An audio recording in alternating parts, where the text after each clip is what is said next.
Hello and welcome. In this video, I'm going to go over a limiting reagent question. Let's start.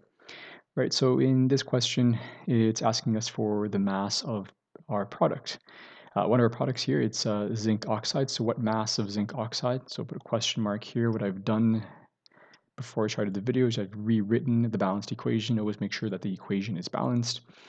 And now I'm going to fill in everything I'm given and whatever whatever the question is asking us for. So to begin, it's asked for a product, zinc oxide. So written mass here to the left, question mark under here is what we need to figure out. So how much of that is needed given the following information? So we have 10 grams of zinc. Okay, so let's write that down, 10 grams of zinc. And yes, there are 3 sig figs here, but we can remember that at the end. All right, then we have 20 grams of MOO3. Okay, good. And from there, we have to always figure out the number of moles. And to do that is mass divided by molar mass for both. So 10 grams divided by the molar mass of zinc, that's 65. Okay, we get 0.1529 moles of zinc. Do the same thing for molybdenum oxide, or I think I've heard it pronounced as molybdenum. Not exactly sure, but we'll just call it MOO3. Okay, so 20 grams divided by 1,439 grams per mole, and that gives us 0.13898. I always like to keep 4 or 5 digits after the decimal place, just to be sure we're not making any rounding errors. Okay, good. So we have to compare. And we can't do that straight away because they don't exist in a 1-to-1 ratio. So we're going to compare those two mole values.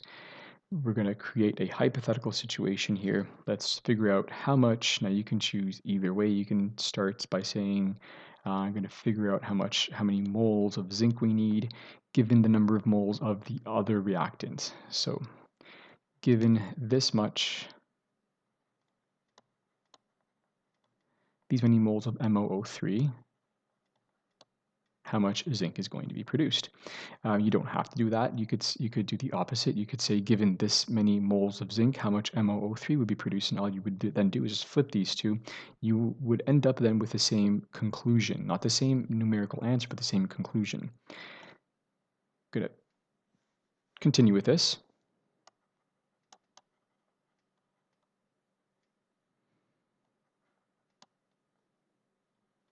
Okay, from our balanced equation, this is our mole ratio. We have a 3 next to zinc, and we have a 2 next to MOO3. So cancel, cancel, and we're left with our answer is 0.20847 moles of zinc. And now here is where we need to compare. So we're going to compare our now determined hypothetical amount needed of zinc to how much zinc we actually have. So we need this much. This is how much we have. Do we have enough? The answer is no. So since there is not enough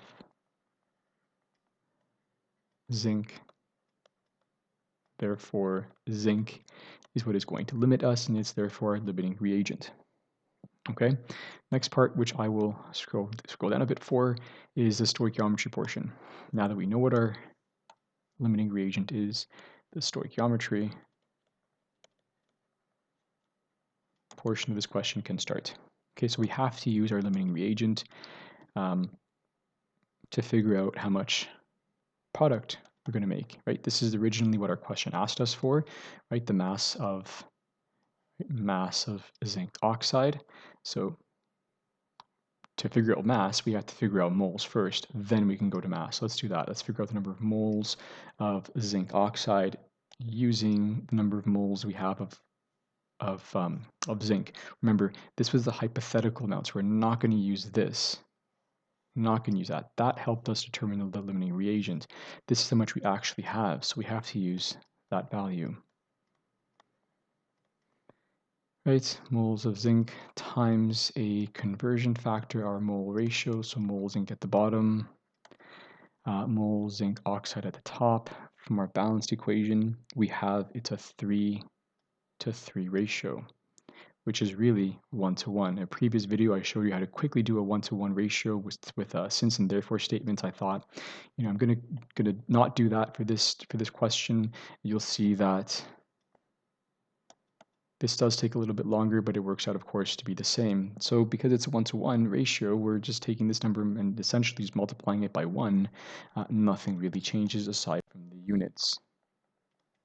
Okay, so that's how many moles of zinc oxide we have, but we're not asked for the number of moles, we're asked for the mass of zinc oxide. Of course, you need one to get to the other.